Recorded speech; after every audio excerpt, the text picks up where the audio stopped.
बुद्ध जब मृत्यु को अपने शरीर को छोड़ने लगे तो उनका सबसे पहला शिष्य जो उनका चचेरा भाई था आनंद, वह हाथ जोड़ के खड़ा हो गया कि आप शरीर छोड़ रहे हैं और आपने हमें तो कुछ बताया ही नहीं, क्या करना है हमें। बुद्ध ने कहा कि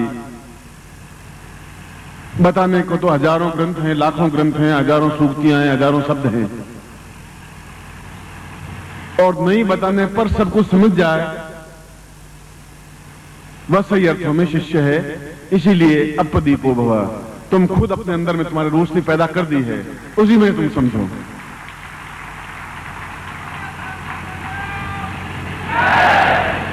मैं आज से केवल 4 साल बाद, 3.5 साल बाद एक नई शताब्दी शुरू हो जाएगी। ये 20वीं शताब्दी की जगह 21वीं शताब्दी शुरू हो जाएगी हमारी आंखों के सामने, और उसमें जो युवकों की गति चल रही है, आप देख रहे हैं कि 4 साल बाद वे कैसे बनेंगे, उसमें आपकी जरूरत पड़ेगी। उस अंधकार में रोशनी फैलाने वाले सबसे आगे खड़े होंगे तो फिर आप खड़े होंगे और कोई दूसरे खड़े नहीं होंगे। बल परम पूज्य गुरुदेव की, परम पूज्य गुरुदेव की, परम पूज्य गुरुदेव की, वल्लिया माता जी की। हर हर महादेव।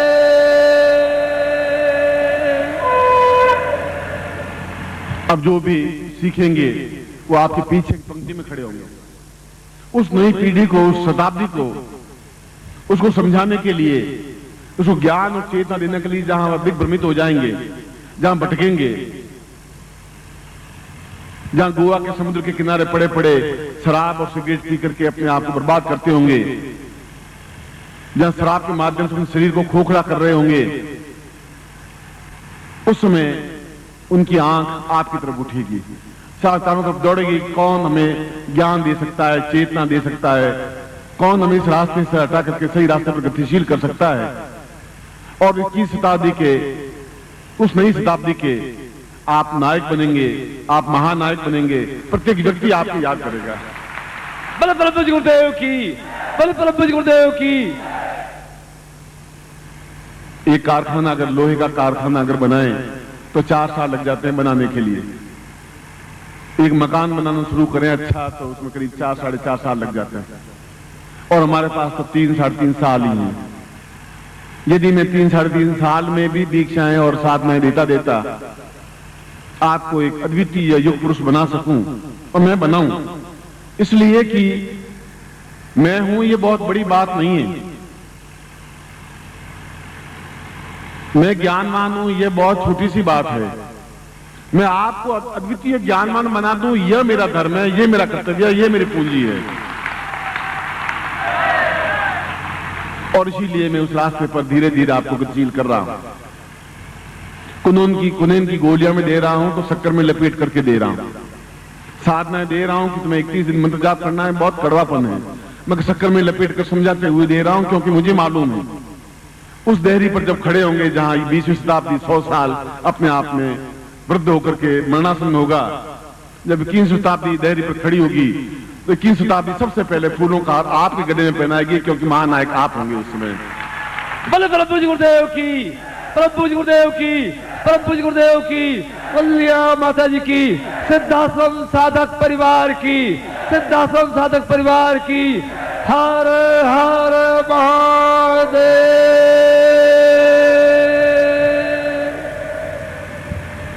इसीलिए आपने 3 दिनों के प्रवचन में देखा होगा कि मैंने ये नहीं चाहा कि आप मुझे धोती दें, कि मुझे दक्षिणा दें, ये नहीं चाहा है। ये नहीं कहा है कि आप मेरे पैर दबाएं, कि आप मेरी सेवा करें। ये भी नहीं कहा है कि आप मेरी आरती उतारें, मैंने आरती भी बंद कर दी। केवल ये उद्देश्य रहा है कि मैं इनको बिल्कुल तैयार कर दूं, शेर की तरह दहाड़ते हुए इनको इनकी स्थिति समझा दूं, ये बता दूं तुम कौन हो, ये बता दूं तुम कौए नहीं हो, तुम हंस हो, और मानसरोवर का हंस हो, जहां उड़ते हुए गतिशील होते हुए मानसरोवर में डुबकी लगाने में समर्थ हो, क्योंकि तुम मेरे शिष्य हो, तुम समर्थ हो, तुम योग्य हो। और इसीलिए शंकराचार्य ने कहा कि शिष्य को भी वैसा ही बनाया जिनकी एक आंख में दया प्रेम करुणा हो, दूसरी आंख में धधकता हुआ ज्वालामुखी हो। जहां कोई ऐसा दुष्ट, ऐसा पाखंड, जहां पाप अत्याचार व्यभिचार कुधर्म अधर्म हो, जहां नकली गुरु हो, जहां नकली बातें हो रही हो, जो स्वार्थ हो, जहां छल हो, उनको दो टूक ज्वालामुखी के आपके नेत्रों के माध्यम से आप उनको छाती में लात मारते हुए समझा सकें कि हम कुछ और हैं, अद्वितीय हैं, ये समझा सकें आप। बोले प्रभु जी गुरुदेव की, प्रभु जी गुरुदेव की, प्रभु जी गुरुदेव की, वंदनीय माता जी की, सिद्धार्थ साधक परिवार की, आज के आनंद की। हर हर महादेव।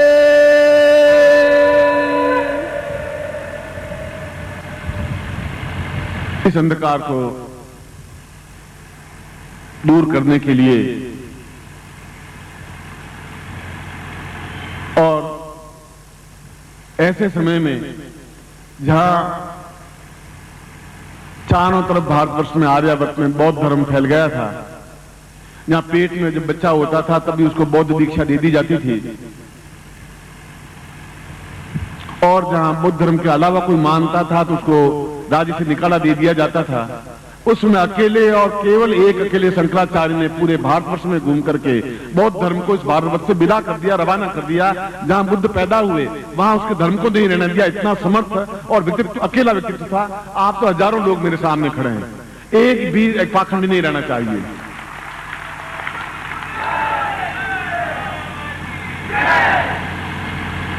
यहां पर भी आप एक सिद्धाश्रम साधक परिवार के अंग हैं, आप मेरे परिवार के अंग हैं, आप मेरे भाई हैं, बहन हैं, बंधु हैं, सखा हैं, मित्र हैं, स्वजन हैं, आत्माएं, प्राण हैं, धड़कती हुई एक चिंगारी हैं, और आप मेरे सब कुछ हैं।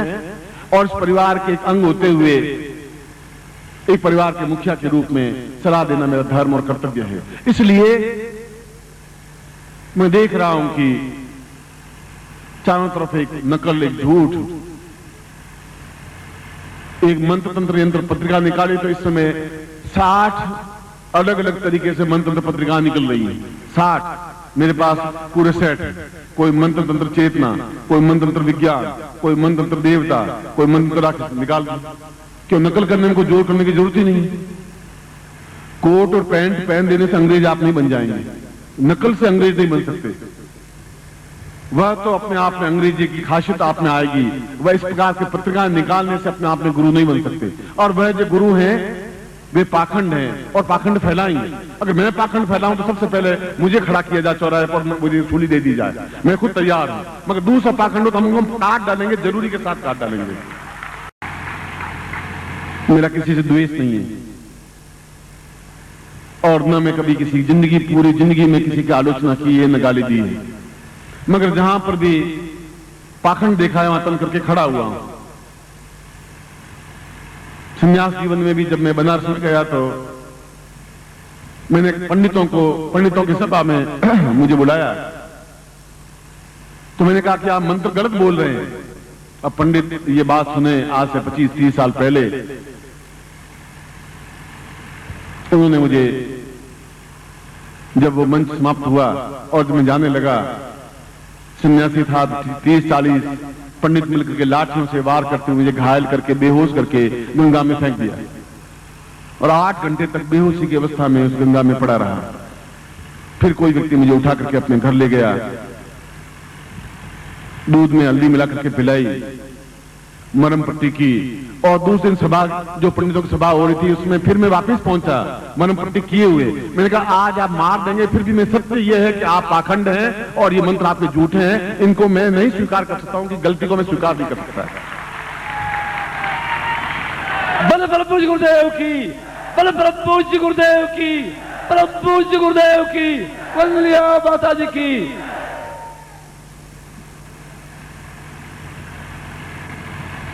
ऐसा कहने के पीछे मतलब यह है कि हम गुलाब खिला रहे हैं, कोशिश यह करें कि गुलाब खिले, और अगर उनके बीच में लोग कैक्टस खिलाने लग जाएं, कांटे खिलाने लग जाएं, तो लोगों के आने वाली पीढ़ियों के पांव कांटों से बिंद जाएंगे, अंधकार में भ्रमित हो जाएंगे।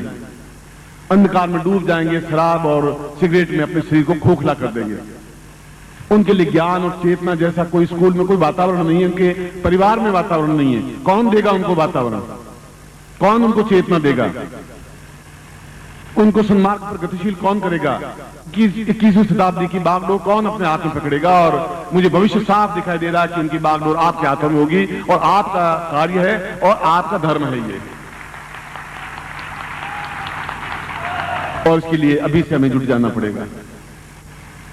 अभी से जहां सही है उनको हमें सहायता देनी पड़ेगी, जहां गलत है उनके सामने तन करके खड़ा होना पड़ेगा। दो टूक स्पष्ट रूप से बताना पड़ेगा कि गलत है, नकल नहीं हो।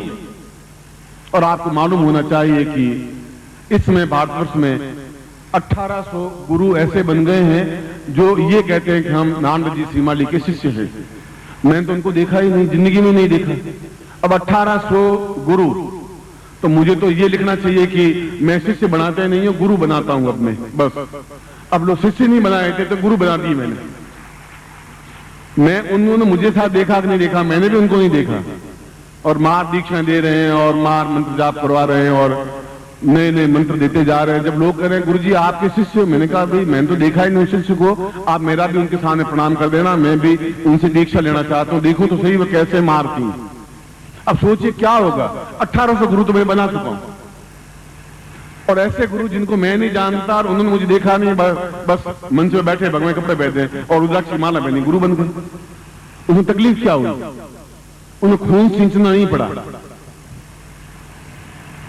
और जब 1800 गुरुओं के जब समाचार मुझे मिलने लगे तो सोचा कि अपने शिष्यों को पूछूं क्या करूं, सब बंद कर दूं।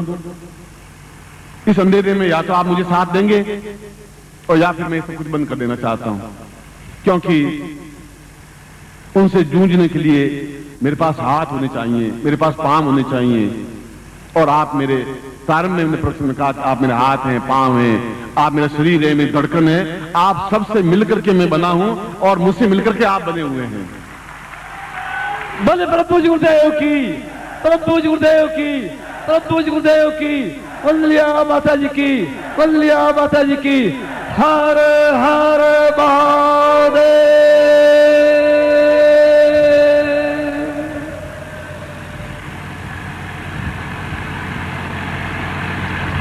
मुझे इसमें कोई दोष नहीं है और कोई दुर्भावना नहीं है कोई गुरु क्यों बने। वे बने मगर अपने नाम से बने, अपने नाम से पहचाने जाएं। वासुदेव कहते मैं वासुदेव गुरु हूं, ऐसा बोले, ऐसा झूठ नहीं बोले कि नाम से श्रीमाली का शिष्य हूं और उन्होंने मुझे आज्ञा दी है। मैंने तो आज तक किसी को आज्ञा दी नहीं। भाई तुम पहले समझो तो सही, ज्ञान चेतना आएगा वो शिष्य ही बना रहना, पहले पूरे शिष्य तो तुम बन जाओ। गुरु बनने की बहुत बड़ी बात है, मगर ये उनका स्वार्थ है, ये उनकी लिप्सा, ये अंधकार है। मैंने बताया कि यह एक ऐसा संक्रमण युग हो रहा है। एक 24 घंटों में टाइम ऐसा आता है जहां दिन समाप्त होने को होता है और रात्रि आने को होती है, वह संक्रमण काल कहलाता है। एक ऐसा टाइम होता है जो रात समाप्त होने को होती है, प्रभात आने को होता है, वह भी संक्रमण काल होता है। यह समय ऐसा है कि जहां संक्रमण काल है, जहां रात धीरे धीरे गिरती जा रही है, जहां पाखंड फैलता जा रहा है, जहां धर्म फैलता जा रहा है, असत्य फैलता जा रहा है। वो सोच रहे हैं कि ये बहुत एक आसान कार्य है। और मैं भी आपको सलाह देता हूं कि अब आप इस गुरु पूर्णिमा के बाद शिष्य मत रहिए, भगवे कपड़े पहन लीजिए और गुरु बन जाइए। मैं आप सबको स्वीकृति देता हूं, गुरु बने आप, और जगह जगह आप दीक्षा देने लग जाएं। और कोई इनको पत्र मंत्र अंधकार निकाल दीजिए, साला कुछ नहीं हो तो मंत्र अंधकार निकाल, क्या निकले 4 पन्ने तो लिखने उसमें, क्योंकि पत्रिका में से लेख लिख के छाप देंगे आप। मगर आप सोचिए कि क्या कितना फ्रॉड है, कितना झूठ है, कितना छल है। ये मैं अपने परिवार में अपनी बात कर रहा हूं, और परिवार में बात करना मेरा धर्म और फर्ज है, इसलिए कि उन जवान लड़कों को समझाना मेरा धर्म है कि ये तुम्हारी ड्यूटी है, तुम्हारा धर्म है। अंधकार फैलेगा तुम्हारी गलती से फैलेगा, और उन पाखंड को दूर करो, तुम्हारा धर्म तुम्हें विजय होगी। ये मेरा आशीर्वाद होगा तुम्हारे साथ में।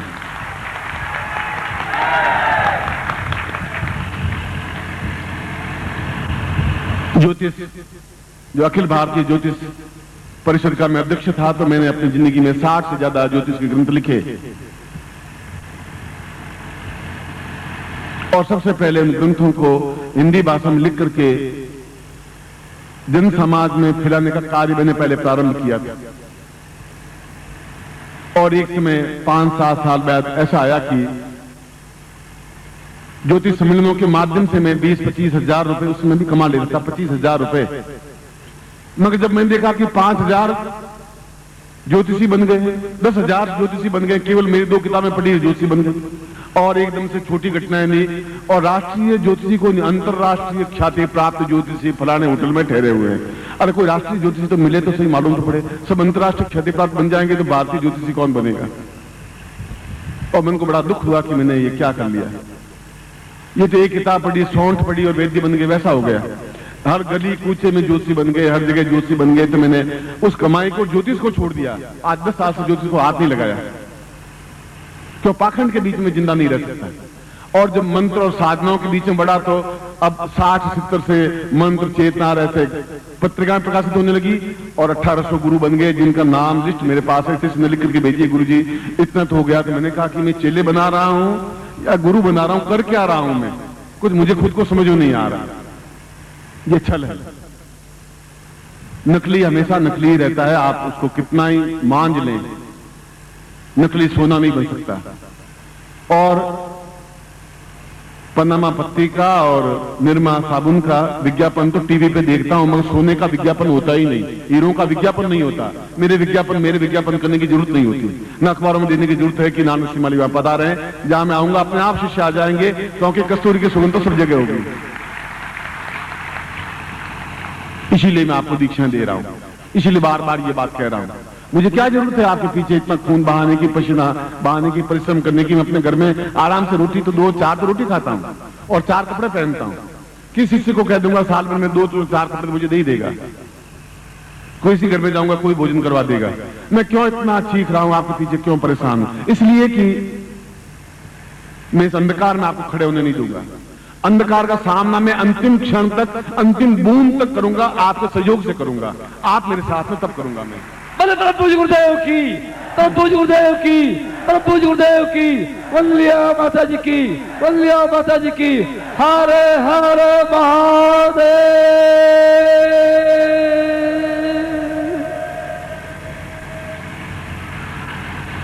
एक जगह गया शिविर लगाने के लिए, तो उन्होंने बाहर शीशे बेचनी शुरू कर दी।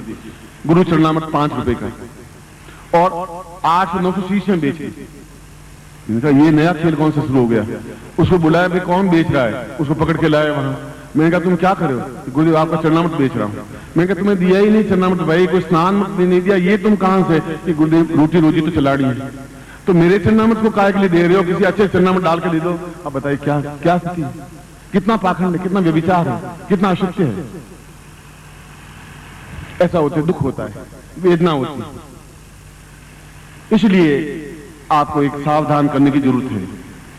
इसलिए वेदों में कहा गया है कि भगवान विष्णु के बारे में कहा गया है कि ओम सहस्राक्षिम सहस्रबाहु सहस्र मूर्धाम सहस्र पाणो यवाम सा पूर्वतम एताः। भगवान विष्णु के 1000 आंख हैं, 1000 हाथ हैं, 1000 पैर हैं, इसलिए वो भगवान विष्णु हैं।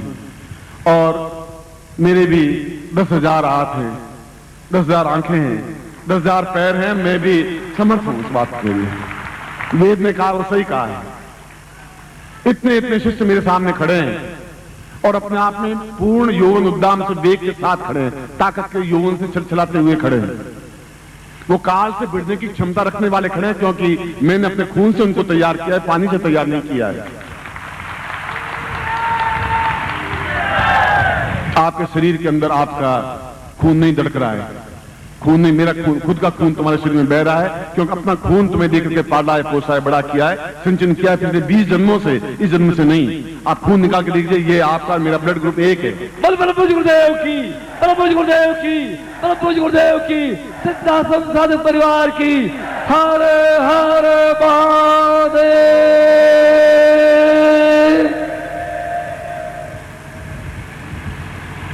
इसलिए उस सिद्धाश्रम के योगियों से जूझते हुए भी ये उच्च कोटि की दीक्षा क्यों दे रहा हूं?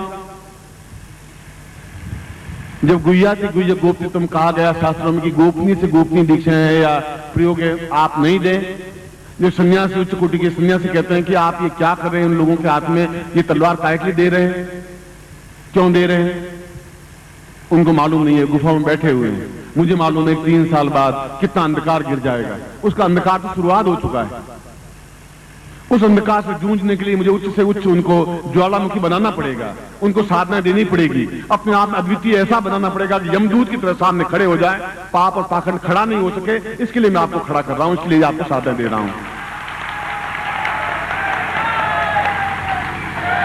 अन्यथा फिर आप शिष्य कहलाने के काबिल भी नहीं है। पाखंड को प्रश्रय देंगे, उनको साहस देंगे, पाखंड को थपथपाएंगे, उनके सामने डटकर खड़े नहीं होंगे, तब फिर ये परिवार बिखर जाएगा, फिर अंधकार गिर जाएगा। मैं रहूंगा या नहीं रहूंगा मैं नहीं कह सकता, मगर उस अंधकार में आप स्वयं अपनी पीढ़ियों से, आने वाले बच्चों से, पुत्रों से, पड़ोसियों से दुखी, आक्रांत और आक्रांत हो जाएंगे। यही गीता में कृष्ण ने कहा था कि यदि मैं इस समय खड़ा नहीं होऊंगा तो बहुत अंधकार फैल जाएगा। और उन अत्याचारियों को, दुर्योधन, दुशासन जैसे लोगों को समाप्त करने के लिए खड़े हुए, जूझे। क्या जरूरत थी उनको महाभारत में जूझने की? द्वारका जैसा स्वर्ण रचित उनका साम्राज्य था, मगर एक धर्म था, एक कर्तव्य था। गोविंद सिंह ने अपने दोनों बेटों को क्यों चुनवा दिया दीवार में? क्योंकि उनका धर्म था, एक कर्तव्य था। और तुम्हारा भी धर्म और कर्तव्य है कि अगर अपने खुद के लिए जीते तो कुत्ता भी अपने लिए जी लेता है, मगर जीना है एक सत्य के लिए, एक उच्चता के लिए, एक श्रेष्ठता के लिए, पूर्णता के लिए। इसलिए आप जिंदा हैं, इसलिए जिंदा रहने की कृपा कह रहा हूं। परम पूज्य गुरुदेव की, परम पूज्य गुरुदेव की, परम पूज्य गुरुदेव की, सिद्धाश्रम साधक परिवार की। हर हर महादेव।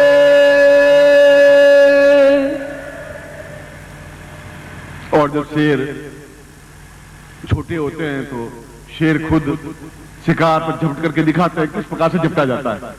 उन बच्चों को सिखाते हैं कि तुम्हें जिंदगी में शेर बनना है तो झपटना पड़ेगा, झपटना पड़ेगा हाथी पर भी, जो बहुत डील डोल का है। क्योंकि तुम्हें मैं इतनी शक्ति देता हूं, तुम 1 साल के हो तो कोई चिंता की बात नहीं है, 2 साल के हो तो चिंता की बात नहीं, मगर तुम शेर हो, बब्बर शेर हो, और उछाल करके उसके मस्तिष्क को विदीर्ण कर सकते हो। वही आप हैं, वह शेर हैं, क्योंकि आप मेरे पुत्र हैं, मेरे शिष्य हैं, मेरे अंग हैं, मेरे धड़कन हैं, और उछल करके धमाका कर सकते हैं आप।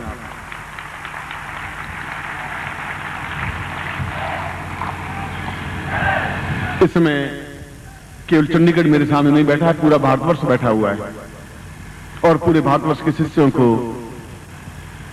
ये चेतना देनी जरूरी है, ये एहसास कराना जरूरी है। ये अपना स्वार्थ मेरा नहीं है, मेरा तो कोई व्यक्तिगत स्वार्थ जैसी कोई चीज है, मैंने पहले ही कहा था। कोई इच्छा, कोई आकांक्षा भी नहीं है, मगर यह है कि अपने आंखों के सामने चीर रण नहीं होगा, ऐसा भी नहीं देख पाऊंगा। मैं ऐसा भीष्म नहीं बन सकता कि मेरे सामने चीर रण और वो आंख नीचे करते हुए बैठे रहे। ऐसे भीष्म पितामह वहां बैठ सकते थे, मैं नहीं बैठ सकता ऐसा, वो वहां हो सकता था। जहां की कुल वधू नंगी की जा रही थी, वो बैठे बैठे देखते रहे, तमाशा देखते रहे। इससे जैसा धिक्कार जैसा कोई व्यक्तित्व नहीं हुआ। भीष्म कैसे पैदा हो गए, वो कैसे देखते रहे वो? मैं इस प्रकार से भीष्म नहीं बन सकता, इस प्रकार धृतराष्ट्र भी नहीं बन सकता कि अपने दुर्योधन के लिए तैयार करने के लिए मैं कुछ भी अत्याचार अनाचार करूं। ऐसा मैं धृतराष्ट्र भी नहीं हूं, न बन सकता हूं, न पुत्रों के लिए धृतराष्ट्र बनने के लिए तैयार हूं, न आवश्यकता है मुझे। मैं जिंदा हूं ज्ञान के लिए, चेतना के लिए, प्राणों के लिए।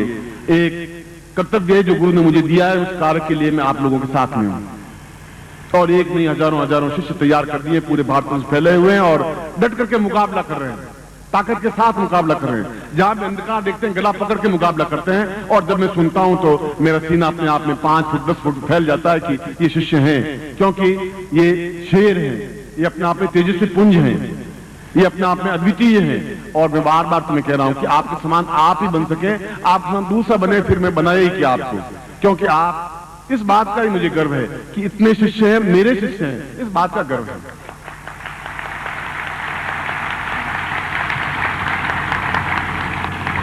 मुझे विश्वास है कि 21वीं शताब्दी पूरी सशक्त की तैयार है आपका स्वागत करने के लिए, आपके ललाट पर विजय का तिलक लगाने के लिए, आपको विजय माल पहनाने के लिए, आपको महानायक बनाने के लिए। और उस 21वीं शताब्दी के पहले मैं आपको उच्च कोटि की दीक्षाएं और उच्च कोटि के प्रयोग संपन्न करवा करके ऐसा बना देना चाहता हूं कि आपको कोई चुनौती दे ही नहीं सके। मनुष्य का देवता भी चुनौती नहीं दे सके, इतना समर्पण सशक्त बना देना चाहता हूं। बोले प्रभु जी गुरुदेव की।